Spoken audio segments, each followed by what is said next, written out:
నా పేరు పురుషోత్తం అండి. నేను పత్తికొండ భారతీ గ్రామైక్య సంఘానికి వివికగా వివైగా పనిచేస్తున్నాను. గత 14 సంవత్సరాల నుంచి నేను పనిచేస్తున్నాను.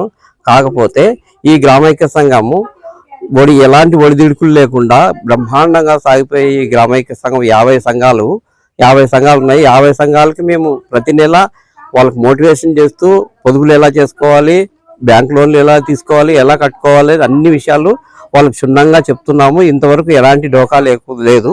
ప్రస్తుతం మా అధికారులు అంటే మా మండల సమైక్యలో ఉండే మండల అధ్యక్షురాలు మరియు ఏపీఎం మధుబాబు గారు, సిసిలు శ్రీనివాసులు గారు, వీళ్ళు మాపై నిందారోపణలు చేస్తూ 25 లక్షల రూపాయలు మేము ఫ్రాడ్ చేసినాము, వాళ్ళని మేము తొలగించేసినాము అని చెప్పి ఇతరులను ఎవరిని పెట్టుకుంటున్నారో మాకైతే తెలియదు.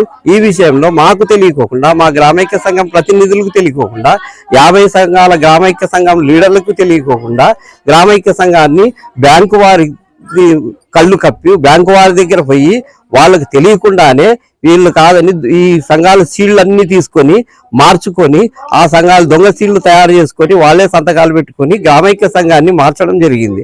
ఇది ఎంతటి అమానుష చర్యను తెలుసుకోండి. అధికారులు అయితే ఇలాంటి ప్రవర్తనలు ఇలాంటివి చేస్తారా? ఏ అధికారి ఇచ్చారు, ఇచ్చారు? వీళ్ళు తీసేయాలని నన్ను వద్దనుకుంటే, వీళ్ళు పనితనం లేదు, వీళ్ళు చాలా మాకు సతాయిస్తున్నారంటే ఈ సంఘాల వాళ్ళు చెప్పాలి మాకు. కానీ అది ఆయన స్వతంత్రంగా నిర్ణయం తీసుకొని వాళ్ళు పోయి దిగిపోయే వాళ్ళు ఎక్కేవాళ్ళు ఇందులో ఒక్క సభ్యురాలు కూడా సంతకం లేకుండా గ్రామైక్య సంఘాన్ని బ్యాంకులో తన సిఫారసుతో ఎలా మారుస్తాడండి? ఇంకా మేము లావాదేవీలు చాలా కట్టేటివి ఉన్నాయి, శ్రీనిధులు కట్టేటివి ఉన్నాయి. ఈ రోజు మార్చితే ఆ కొత్త వాళ్ళకి మేము ఎలా కట్టాలి, ఎలా కట్టించాలి? అందులో మహిళా మార్టుకు కూడా ఈ సంఘాలు 50 సంఘాల వాళ్ళు ఒక్కొక్క సంఘం నుంచి 4,000 రూపాయలు మాదిరిగా 6 లక్షల రూపాయలు 3 సంఘాలు గ్రామైక్య సంఘాలు కలిపి ఒకేసారి ఇచ్చాము. అవన్నీ డబ్బులు లావాదేవీలు ఉన్నాయి. 9,50,000 రూపాయలు శ్రీనిధి డబ్బులు డిపాజిట్లు ఉన్నాయి. అభయాస్తం డబ్బులు 36 లక్షల చిల్లర ఉన్నాయి. ఇవన్నీ వీళ్ళు మమ్మల్ని కాదని మమ్మల్ని నమ్మి కట్టినారు. ఈ రోజు కట్టినాక వాళ్ళకి ఆ డబ్బులు ఎవరు ఇస్తారు? పోనీ ఇచ్చేటట్లుంటే అన్ని మోసుకొని ఆ పీడీ గారితో కానీ మా పీడీ గారు చెప్పినారు తీసేస్తున్నాం, పీడీ గారు చెప్పినారు తీసేస్తున్నాము, మీరు సరిగ్గా పనిచేయడం లేదు అని అంటున్నారు. కాబట్టి పీడీ గారి సమక్షంలో ఇవన్నీ తేల్చేసి కొత్త వాళ్ళని కలిస్తే వీళ్ళు ఒప్పుకుంటే ఉంచుకోండి, లేదంటే యథాస్థితంగా మాకు గ్రామైక్య సంఘంలో ఎట్లా ఉందో అలాగే ఉండాలా, నేనే వివోగా పనిచేయాలని వీళ్ళందరూ కోరుకుంటున్నారు. కాబట్టి నేను మళ్ళీ పనిచేస్తా.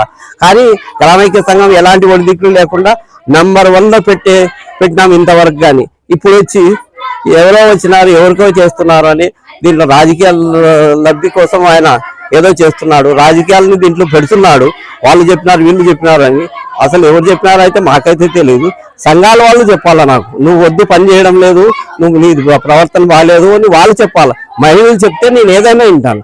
ఎవరో అతను చెప్పి అతని స్వార్థం కోసం అక్కడ బ్యాంకు వాళ్ళని కూడా ఫ్రాడ్ చేసి దొంగ సీళ్లు తయారు చేసుకొని వాళ్ళు సంతకాలు చేయించి కొత్త వాళ్ళని ఎలా మారుస్తారు?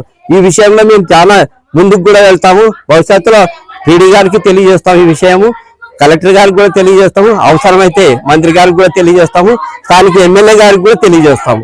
ఇలాంటి పనులు చేస్తున్నారు మా ఏపీఎం గారు, సిసిలు అని చెప్పి తెలియజేస్తాము. మాకు దీని మీద న్యాయం జరగకపోతే ముందుకు వెళ్ళడానికి మేము ఎలాంటి సంకోచం లేకుండా, ఏ పార్టీకి లేకున్నా కూడా మేము స్వతహాగా ఈ 50 సంఘాల ప్రతినిధులు 500 కుటుంబాలు దీంట్లో ఉన్నాయి. 500 కుటుంబాలను ఎలా మారుస్తారండి ఆయన తెలియకోకుండా? వాళ్ళకి పర్మిషన్ తీసుకోనక్కర్లేదా? 50 సంఘాల వాళ్ళ లీడర్లు పర్మిషన్ తీసుకోనక్కర్లేదా? ఎలా మారుస్తాడు? దీన్ని అవకాశం చేసుకుని ఆయన ఏదైనా ఆట ఆడుండొచ్చు. భవిష్యత్తులో మాకు ముందు ఒక్కొక్క గ్రామైక్య సంఘానికి 2 లక్షలు వివోగా పనిచేస్తారంటే 2 లక్షలు కట్టాలి, పైవారు అడుగుతున్నారు, మేమంతా ఉండాలి. అట్లయితే ఉంచుకుంటాం, లేకపోతే నిన్ను తీసేస్తాము అని చెప్పినారు. ఈయనకే అధికారం ఉందండి మమ్మల్ని తీసేయడానికి. ఈ సంఘాల వాళ్ళు చెప్తే నేను దిగిపోతా, ఈ రోజు స్వచ్ఛందంగా దిగిపోతా. నేను ఏదైనా అప్పులు ఉన్నాయంటే ఆన్ ది స్పాట్ లో ఎవిడెన్స్ తో సహా ఇవ్వండి, ఇన్ ది స్పాట్ లో కట్టించేస్తాను. 2 రోజులు అదే ఈ సంఘాల మీదే కదా ఇచ్చేది, నాకేం మొత్తం ఇవ్వడం లేదా? అదే ఈ 50 సంఘాల ప్రతినిధులతో సంతకాలు చేయించేసి పైన కలెక్టర్ గారికి, పీడీ గారికి పంపిస్తాము, అవసరమైతే మంత్రి గారికి కూడా పంపిస్తాము, ఎమ్మెల్యే గారికి కూడా ఇస్తాము. లేదంటేనా ఈ 50 సంఘాల వాళ్ళు, 50 సంఘాలు అంటే 500 మంది, 572 మంది ఉన్నారు. అంటే ఒక సంఘంలో 12 మంది 10 మంది ఉన్నారు. కాబట్టి వీళ్ళందరూ స్వచ్ఛందంగా మీ అన్న లేకుంటే మీరు లేకుంటే మేము దిగిపోతాము, మాకు అవసరం లేదు అని అంటున్నారు. అవునా కాదమ్మా? ఈ విషయంలో చెప్పండి మీరు.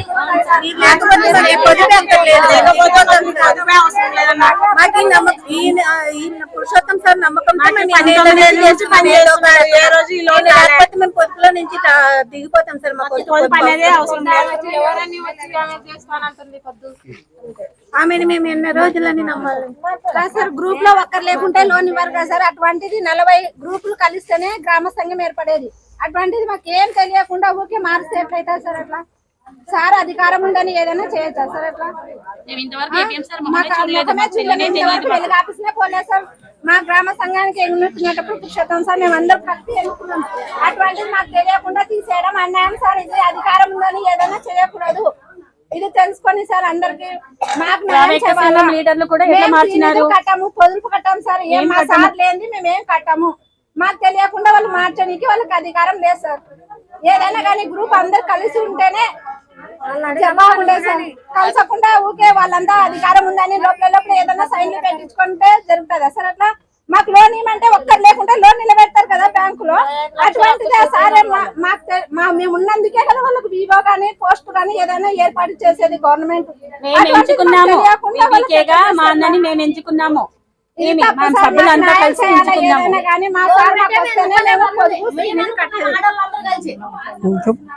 బీబీకేగా మరి మాకు పురుషోత్తం అన్న ఉంటేనే మేము సంఘాలు కంటిన్యూ చేస్తాము, డబ్బులు కూడా కడతాము, శ్రీనిధి కూడా కడతాము. లేదంటే మేము అన్ని గ్రూపులన్నీ డ్రాప్ చేసుకుంటాం. మాకు అవసరమే లేదు.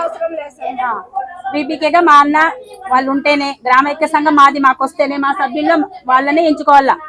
పట్టుకోండి, అట్లా పట్టుకోండి, అందరు ముగ్గురికి వస్తారు. మాకు అన్యాయం చేసిన అధికారులను సస్పెండ్ చేయాలి. మాకు అన్యాయం చేసిన అధికారులను వెంటనే సస్పెండ్ చేయాలి. మాకు అన్యాయం చేయాలి, మాకు న్యాయం చేయాలి. మాకు బీబీకేగా ఈ పురుషోత్తం గారే మాకు కావాలి. మాకు అన్యాయం చేసిన అధికారులను వెంటనే సస్పెండ్ చేయాలి. వెంటనే సార్ మరి రేపొద్దు మేము ఎవరు పోయి అడగల. మాకు డబ్బులు ఇచ్చిన వాళ్ళు మా దగ్గర మాము సార్ వాళ్ళు వీళ్ళు వచ్చి అడుగుతాం కానీ వేరే వాళ్ళు పోయి అడగలేం సార్. మరి వీళ్ళు లక్షలు తీసి ఇచ్చినది వీళ్ళు. ఇప్పుడు మధ్యలో 20 లక్షలు ఉంటే 15 లక్షలు కట్టినాము, 5 లక్షలు కట్టాలి వీళ్ళు. మాకేమి తెలియదు. అందరు రూపాయితో సహా లెక్క చేసి కట్టిస్తారు ఈ సార్ వాళ్ళు. మమ్మల్ని ఎవరినో పోయి ఎట్లా అడగాల? మధ్యలో పోయి వీళ్ళు అడగాల సార్? రేపొద్దు వాళ్ళని అడగాల? 3 నెలలకు ఒకసారి మాకు కట్టండి అని వస్తారు. వీళ్ళు కట్టాలా వాళ్ళకి కట్టాలా? మా అకౌంట్ మీద వాళ్ళు ఎట్లా డబ్బులు తీసారు సార్? మరి అడుగుతున్నాం. మరి మా మౌనాలు మమ్మల్ని కొడుతున్నారు. మరి ఎవిడెన్స్ ఇవ్వండి. మరి ఎవిడెన్స్ చూపించండి. అంత చెప్తున్నారు కదా, వాళ్ళు ఫ్రాడ్ చేస్తున్నారు. మా ఫోన్ చేసి కాల్ చేసి చెప్తున్నారు.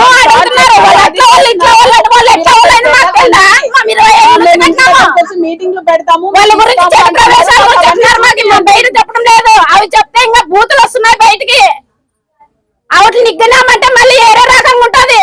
చెప్పిండే మాటలు ఇంటే వాళ్ళకు కూడా చెప్పలేము. మేము మా కడుపులో పెట్టుకున్నాము. అట్లా ఇట్లా అంటే ఎందుకు చెప్పలేమంటే మా వాళ్ళు మంచి గుణాలు బట్టి మేము బయట చెప్పుకోలేము. మాకు న్యాయం చేయాలండి. మాకు తెలియకోకుండా మాకు బీబీకేగా పురుషోత్తం అన్ననే ఉండాలి. పురుషోత్తం అన్ననే ఉండాలి. బీబీకేగా పురుషోత్తం అన్ననే ఉండాలి. పురుషోత్తం అన్ననే ఉండాలి. పురుషోత్తం అన్ననే ఉండాలి.